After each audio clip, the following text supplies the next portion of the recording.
तो कथा कुछ इस प्रकार है कि आपने सुना होगा कि सूर्यवंशी और चंद्रवंशियों में लड़ाई होती है, एक दूसरे के खून के प्यासे हैं, और जो चंद्रवंशी वाले हैं उनको सूर्यवंशियों से कभी बात नहीं करनी चाहिए, आपस में शादियां नहीं करनी चाहिए, दोस्ती नहीं करनी चाहिए। और आपने इसी तरीके की कई फिल्में देखी मनगढ़ंत, जिसमें बताया गया।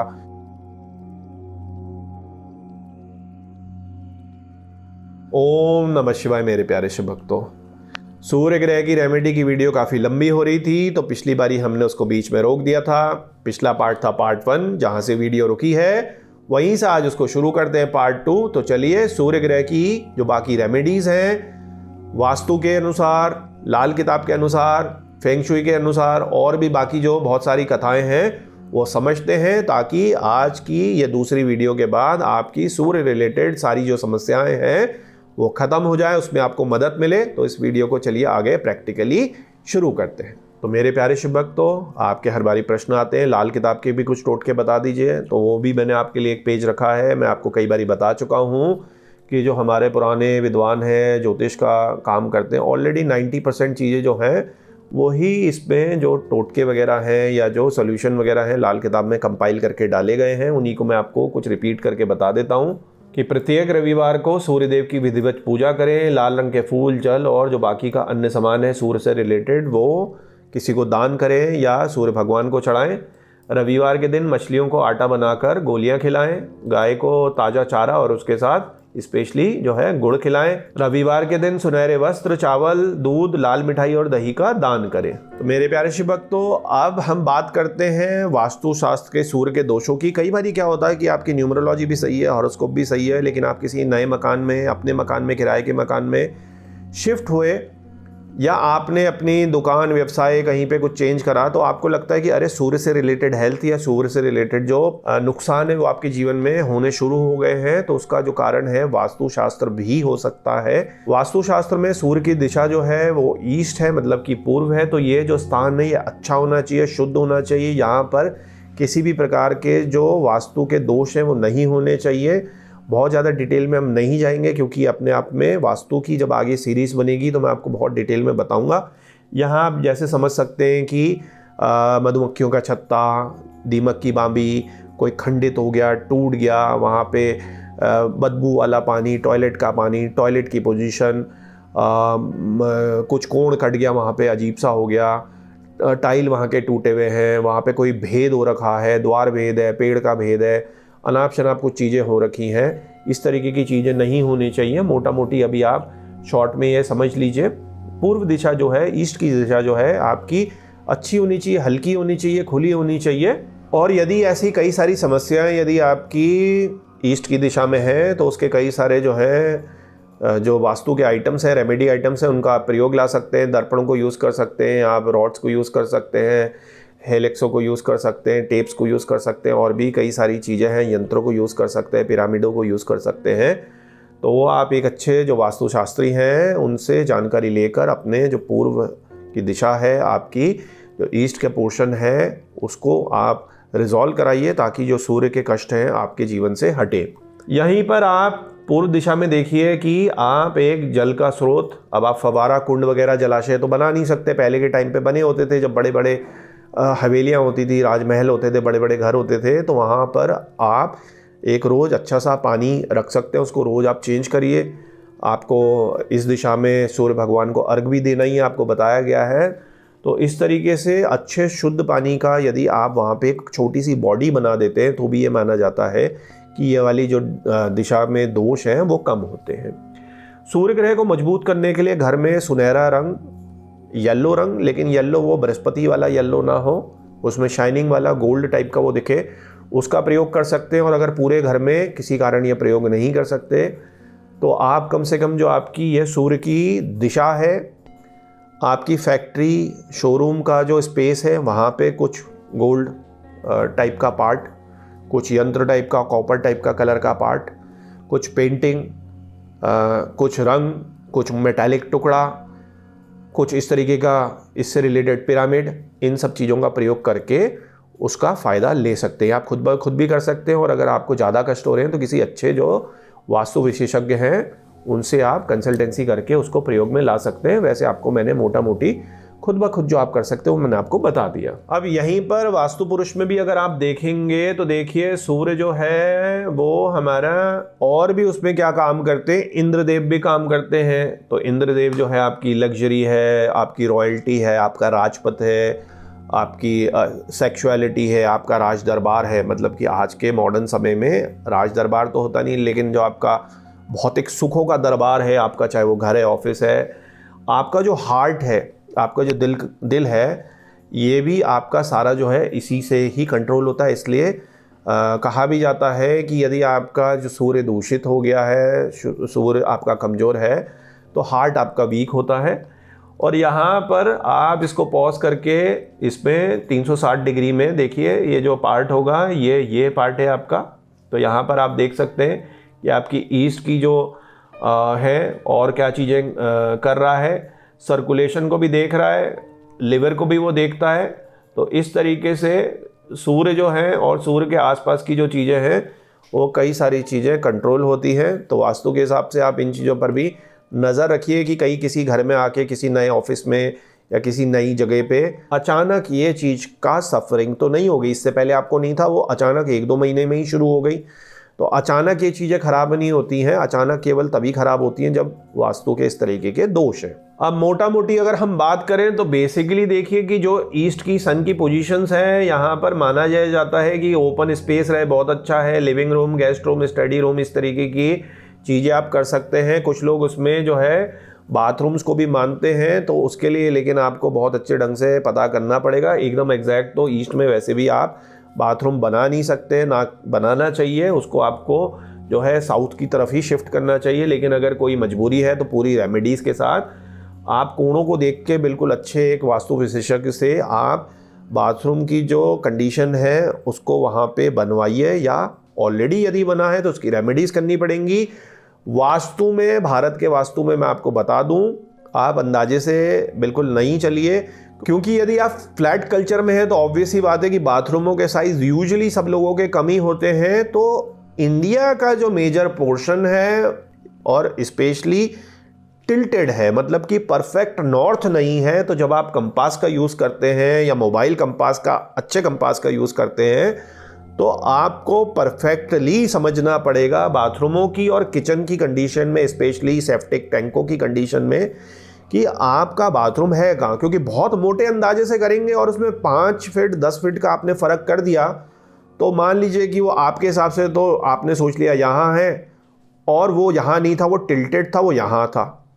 तो आपकी टॉयलेट सीट की जो पोजीशन है, जो पूरे बाथरूम में भी टॉयलेट सीट है जहाँ से जाएगा टॉयलेट सीट, वहाँ पे इश्यूज होते हैं। तो थोड़ा सा यहाँ पर हमेशा याद रखिए कि कोई भी चीज़ परफेक्टली नॉर्थ नहीं है कि आपने कह दिया यहाँ पे होता है नॉर्थ, यहाँ पे नहीं है नॉर्थ, मान लीजिए वो कुछ डिग्री में टिल्टेड होगा। तो इसलिए आप जब अपने आर्किटेक्ट के साथ बैठते हैं या कहीं भी कुछ आप करते हैं, तो आप अंदाजे पर मत चलिए, आप कंपास का यूज़ करिए जो मैंने आपको दिखाया था, या आप अपने मोबाइल कंपास का परफेक्टली आप उसको यूज़ करिए। क्योंकि आपके मोहल्ले की सड़कें भी टेढ़ी होती हैं, प्लॉट भी अधिकतर बिल्कुल रेक्टेंगल तो मिलेगा नहीं, हल्का फुल्का टिल्टेड होता है जो आपकी आंखों को कभी दिखेगा ही नहीं और कोई इतना ज़्यादा इंटरेस्ट भी नहीं लेगा।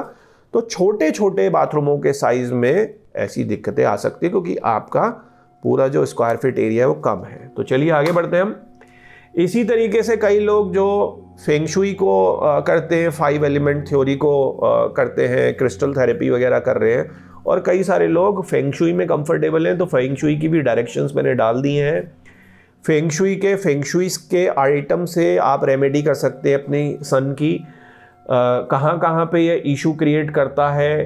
एल्डेस्ट डॉटर को अचानक कोई अगर इशू हो रहा है उसकी पढ़ाई में, उसके रिलेशनशिप में, उसकी तबीयत में, उसकी जॉब करियर में, आपकी थाइस, बटक्स या लोअर बैक में अचानक कोई इशू होने लग गया शिफ्ट करते ही, तो ये आप समझिए कि इस तरीके की जो चीज़ें हैं ये आपके फेंग शुई के सन के ख़राब होने के कारण है। इंडिया में, हम भारत में अपनी पुरानी परंपरा के हिसाब से वास्तुशास्त्र को ज़्यादा सटीकता से मानते हैं, लेकिन बहुत सारे जो लोग हैं, मॉडर्न लोग हैं महानगरों में, मुंबई, दिल्ली, पुणे, बेंगलोर में, वो crystal therapies, colour therapy, colour elements, 5 element theory को भी मानते हैं आपके, क्योंकि बहुत सारे प्रश्न आते हैं, आप में से बहुत सारे लोग कंसल्टेंसी भी करते हैं अपने बिजनेस के लिए मेरे से, तो उनके लिए भी मैंने ये चार्ट लगा दिया है। फेंग शुई के हिसाब से कई सारी रेमेडीज़ हैं, कभी विस्तृत हम चर्चा उस पर करेंगे। यहाँ पर बेसिकली आप समझ लीजिए कि उसको अगर आपको पावरफुल करना है तो ग्रीन कलर और वुड एलिमेंट को यूज़ करके आप कर सकते हैं सूर्य को। अगर फेंग शुई की हम बात करें, वास्तु में वो अलग तरीके से होती है। सूर्य की इशू यदि पर्सनल इशू है, जॉब, बिजनेस, व्यवसाय में, हेल्थ में, अपने कारण, अपनी जॉब के कारण, अपनी मानसिक स्थिति के कारण, तो आपको मैंने कई बारी बता दिया है, यहाँ पे हम इसको रिपीट करते हैं कि 1 मुखी रुद्राक्ष और 12 मुखी रुद्राक्ष, 12 आदित्यों का जो रूप है, इन 2 रुद्राक्षों में से कोई एक आप रुद्राक्ष ले सकते हैं। 12 मुखी रुद्राक्ष की डिटेल वीडियो प्लेलिस्ट में रुद्राक्ष वाली बनी हुई है। 1 मुखी रुद्राक्ष की 2-3 स्पेशल वीडियो बनी हुई है। 1 मुखी रुद्राक्ष में अपनी अपनी मान्यता है, आप अपनी अपनी मान्यता के हिसाब से वो 1 मुखी रुद्राक्ष को पहन सकते हैं, जिसमें रामेश्वरम का चंद्राकार, इंडोनेशिया का चावल दाना, नेपाली अंडर डेवलप, सवार बीड, अटैच या डिटैच, जो आपको लेना हो आप अपनी समझ और अपने बजट के हिसाब से ले सकते हैं। या फिर आप सीधे सीधे, ज़्यादा कंफ्यूज अगर नहीं होना चाहते, तो आप 12 मुखी रुद्राक्ष को ले सकते हैं। जेम स्टोन की अगर हम बात करें, रुद्राक्ष आप खराब और अच्छी पोजीशन दोनों में पहन सकते हैं। वो बूस्ट भी करेगा, पैसिफाई भी करेगा, बिल्कुल कैसे, जैसे कि यंत्र में हमने करा उस कंडीशन में। जेम स्टोन में आपको हमेशा कहता हूं कि किसी विशेष सलाहकार को देखकर या पहने, क्योंकि बहुत महंगा आप अगर जेम स्टोन ले रहे हैं, मान लीजिए कि अच्छा बर्मा का जेम स्टोन बहुत महंगा है, तो आप उसका अगर बजट नहीं है तो उपरत्न ले लीजिए, कई सारे उपरत्न हैं, या आप मीडियम क्वालिटी का ले लीजिए। आपको बहुत ज़्यादा महंगा, बहुत हैवी महंगा लेने की जरूरत नहीं, क्योंकि बर्मा माइन का ओरिजिनल जो है नॉन ट्रीटेड, नॉन हीटेड, काफ़ी महंगा पर रत्ती के हिसाब से मिलेगा। और अगर आपका मूड है ही उतना महंगा लेने का, तो फिर आपको किसी अच्छे ज्योतिषाचार्य से या जो जेम की रत्न का विशेषज्ञ हो, उससे आपको ज़रूर जो है अपनी कंसल्टेंसी करनी चाहिए। अब जैसे मान लीजिए एक बेंचमार्क मान लेते हैं कि जो 10,000 रुपये रत्ती तक के नग हैं, वो आप एक डिसेंट से, जिनका अच्छा नाम है, सच्चाई से चलते हैं, फीस उनकी ठीक है, तो उस लैब से आपने ले लिया, या उसी से सर्टिफाइड है तो उनसे आपने खरीद लिया। 10,000 से लेकर 40-50,000 तक के जो हैं आपने गवर्नमेंट लैब से या और बेटर जो रेप्यूटेड इंडियन लैब्स हैं उनसे आपने करा लिया। 50,000 से ऊपर वाले जो आपके रत्ती के नग हैं, रत्ती की मैं बात कर रहा हूँ, 50,000 का नग की बात नहीं कर रहा हूँ, वो आप किसी इंटरनेशनल जो लैब टेस्टिंग वाले हैं उनको भेज के आप वहाँ से करा सकते हैं। तो बेसिकली ये रूल मैं आपको सजेस्ट करता हूँ कि भाई 50,000 रुपये रत्ती, 60,000, 70,000 रुपये रत्ती का आप नग लेते हैं, तो मरे दर्जे वो 5 से 6 रत्ती का तो आप लेंगे ही, मान के चलिए, तो 2.5-3 लाख रुपए का हो गया। तो 15-20 हज़ार रुपये में इंटरनेशनल जो ये टेस्टिंग वाले हैं, लगभग इतनी फीस है, तो इतना वर्थ है आपको, ताकि आपके माइंड का जो है सेटिस्फेक्शन रहे, और कल के दिन उसकी जो है आपको पहनने पर इफ़ेक्ट, जो आपकी धारणा है, क्योंकि आपको पता है कि वो बढ़िया है, वो एकदम परफेक्ट बनी रहे। मेरे प्यारे शिव भक्तों, बहुत सारे तरीके से मैंने आपको रेमेडीज, दान पुण्य, तंत्र मंत्र, यंत्र, रुद्राक्ष, जेमस्टोन, वास्तु, फेंग शुई बता दिया। अब एक और मैं तरीका आपको लॉजिकली, मेडिकली, आयुर्वेद के हिसाब से बताता हूँ कि देखिए, हमारा जो जीवन है अंदरूनी जीवन हो गया, इंडोर जीवन अधिकतरों का। कई लोग तो ऐसे हैं जो महानगरों में हैं कि जॉब में निकले एसी कारों में, शाम रात हो गई, आए एसी में, संडे को थकावट इतनी है कि वो बहुत दिन में ही उठ रहे हैं, फिर पार्टी पुर्टी शॉपिंग मॉल में करी, आ गए, रात को अपना वेब सीरीज़ वगैरह देखी, सो गए, और ये रिपीट पैटर्न है। यहाँ पर अधिकतर इंसान जो इस समय है संसार के, स्पेशली इंडिया के, आप टेस्ट करा लीजिए, क्योंकि हमारे पास तो आयुर्वेद के भी बार बार ही आते हैं, तो विटामिन डी की जो डेफिशिएंसी है वो अधिकतर लोगों में है। विटामिन डी डेफिशिएंट है तो आपका कैल्शियम भी एब्जॉर्ब नहीं हो रहा। कैल्शियम एब्जॉर्ब नहीं हो रहा तो जो भी आप कुछ खा पी रहे हैं, आपके शरीर की जो बोन्स है वो वीक हो गई। अब अगर आप ज्योतिष में स्टार्टिंग के इंट्रो वीडियोस करेंगे तो मैंने आपको बताया था, सूरज जो है कई मेजर चीज़ों का कारक है, पूरी बॉडी का तो है ही, आपकी बोन्स का कारक बहुत बड़ा है, बोन्स की जो डेंसिटी है उसका कारक है। तो आपकी बोन्स जो है फ्रेजाइल हो जाती है, विटामिन डी के कारण बोन्स में इशू बहुत ज़्यादा हो गया। आपकी जो इम्यूनिटी है, हार्ट चक्रा और ये चेस्ट की जो है, जो आपका हार्ट चक्रा है, केवल यही हार्ट ऑर्गन ही नहीं, हार्ट चक्रा को भी सूर्य जो है वो एक तरीके से उसके आसपास के एरिया को इन्फ्लुएंस करेगा। तो जो आपका चेस्ट का कंजशन है, जिसका भी सूर्य अच्छा है उसको अस्थमा, चंद्रमा के कारण जो लंग्स वीक हो जाते खराब चंद्रमा के कारण, सूर्य के कारण वही बढ़िया करके आपका रहेगा। तो इन सब चीज़ों को आपको देखना है कि विटामिन डी की जो डेफिशिएंसी है उस पर आप ख्याल रखिए।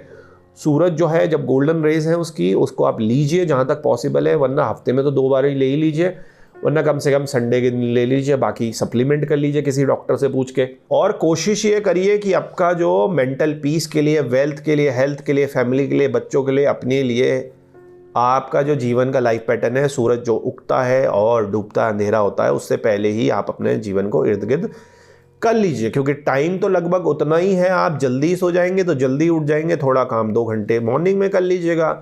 कोई ज़रूरी नहीं है कि रात के आपको 12 बजे, 1 बजे, 2 बजे, 3 बजे तक ही करना है, तो इसको आप कर लीजिए, क्योंकि इससे आपका मूड स्टेबलाइज होगा। सबसे बड़ी बात है जो सैडनेस, नेगेटिविटी, सुसाइडल थॉट्स है, नेगेटिविटी है, बार बारी चिड़चिड़ापन होके गुस्सा आ जाना, फोबियास का क्रिएट हो जाना, नेगेटिविटी आ जाना, लोनलीनेस हो जाना, ये सारी की सारी चीज़ें आपकी ख़त्म हो जाएंगी। और प्लीज़ जो स्टूडेंट भी अकेले हॉस्टल वगैरह में रह रहे हैं, वो मैं देखता हूँ हमारे सामने 2 बहुत बड़े यूनिवर्सिटी के हॉस्टल्स हैं जहाँ पे मैं अभी हूँ, तो रात के 3-4 बजे तक लाइट खुली रहती है। उसके 2 ही कारण हो सकते हैं कि जब मॉर्निंग में उठे, तो जब हम उठे तो कई लोगों का सोने का टाइम है तो वो लाइटें खुली हैं, तो या तो फोबिया और डर है कि 4 बजे भी लाइट खुली है, कि भाई वो इतना मन के अंदर डर है, सूर्यदेव कुछ कर ही नहीं रहे आपके मन मस्तिष्क में कि आप लाइट खोल के ही सो रहे हैं।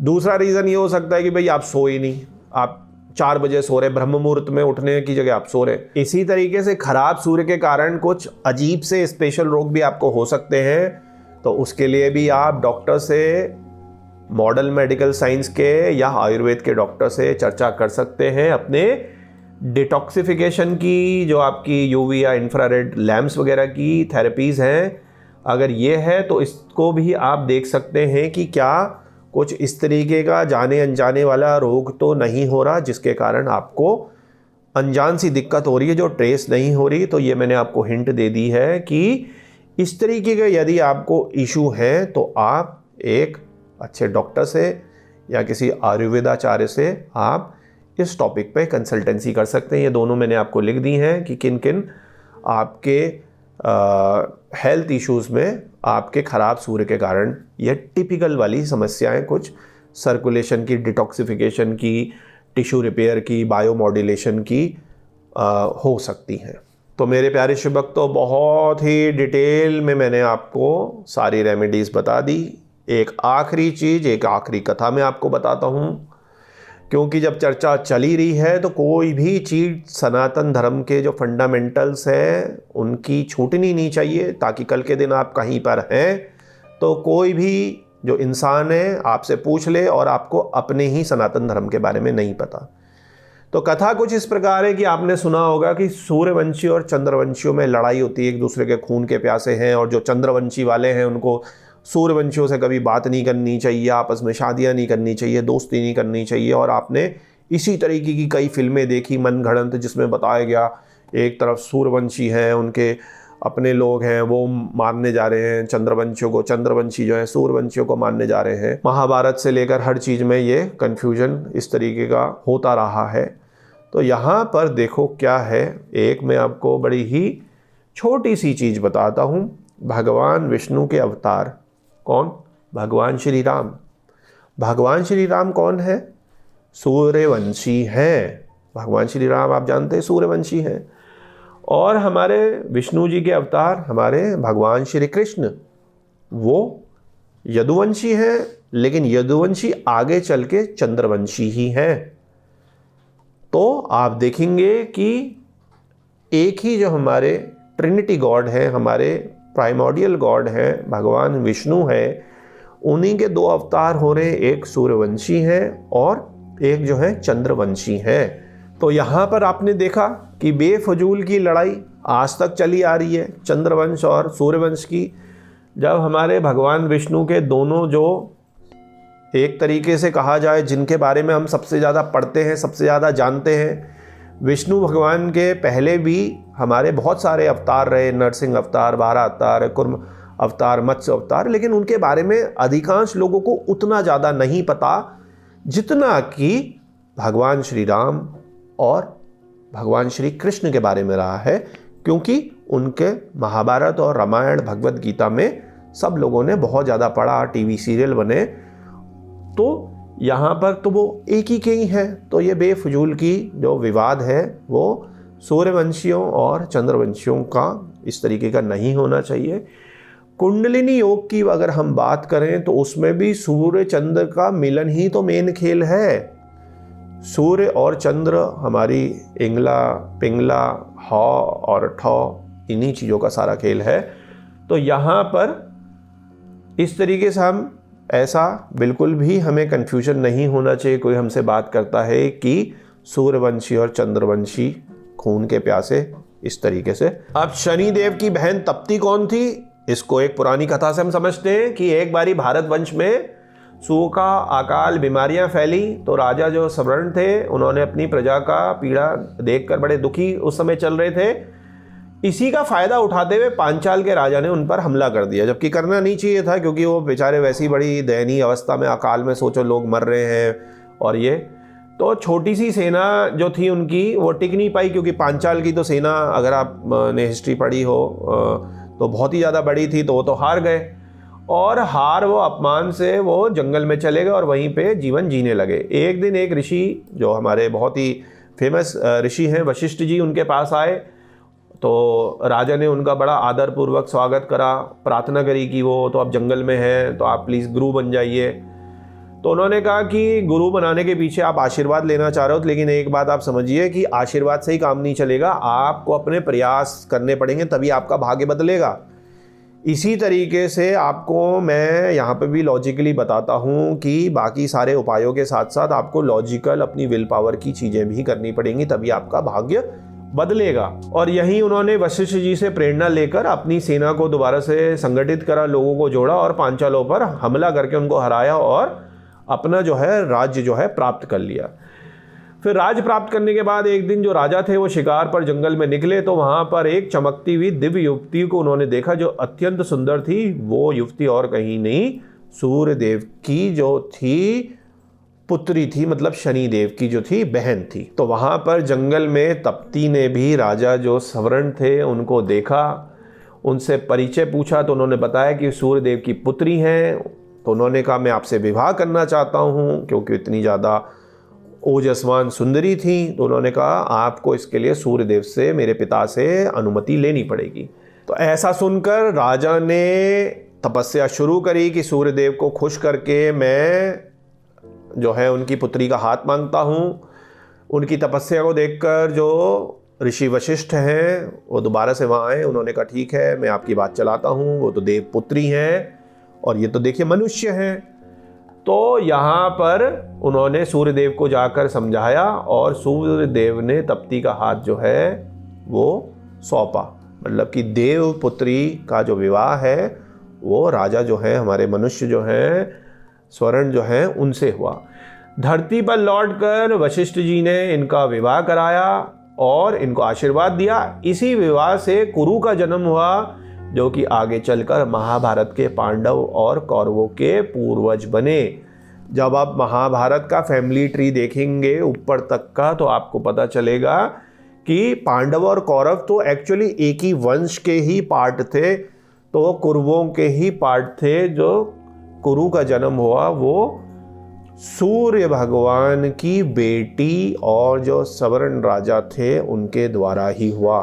तो देखिए इस तरीके से भी आपको पता चला कि महाभारत में किस तरीके से सूर्य की जो बेटी है तप्ती, वो कितना उन्होंने एक तरीके से रोल प्ले करा होगा। तो यदि आप महाभारत का भी पांडवों और कौरवों का फैमिली ट्री देखेंगे तो आप देखेंगे कि उनका भी जो जन्म हुआ वो कुरु जो है उन्हीं के द्वारा हुआ, क्योंकि दोनों थे तो एक ही के ही ब्रांच से आए हुए हैं। तो देखिए किस तरीके से सूर्यदेव की जो बेटी थी, शनिदेव की जो बहन थी, उन्होंने महाभारत के पांडव और कौरवों का जो वंश था उसके लिए कैसा रोल प्ले करा था। और हाँ मेरे प्यारे शिव भक्तों, यदि आपको सूर्य से रिलेटेड कोई हेल्थ का या वैसे भी अपनी इम्यूनिटी या एनर्जी की हेल्थ का, मोबिलिटी का कुछ इशू है, तो आप सूर्य नमस्कार को कर सकते हैं। यहाँ पर मैंने सूर्य नमस्कार की सारे जो आसन है, 12 आसन है, वो लगा दिए हैं। आप पॉज कर करके देख सकते हैं, उनके मंत्र दे दिए हैं, उनका बेनिफिट मैंने आपको दे दिया है।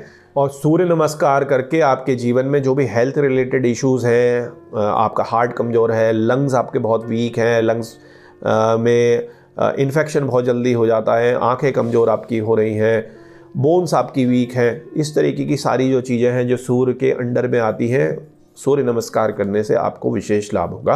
तो आप सूर्य नमस्कार जहाँ तक संभव है गोल्डन रेस जब सन की आती है उस समय आप करिए, उससे आप पूरा का पूरा सूर्य चिकित्सा का फ़ायदा उठाइए। तो मेरे प्यारे शिव भक्तों, जो कोई भी सूर्य देव के हवन करना चाहता है, उनके जप करना चाहता है, अपने घर में थोड़ा शुद्धि के लिए धूनी वगैरह करना चाहता है, तो आप इन 108 नामों का जप अपनी दुकान में, शोरूम में, फैक्ट्री में, घर में कर सकते हैं, जिससे आपको विशेष लाभ मिलेगा।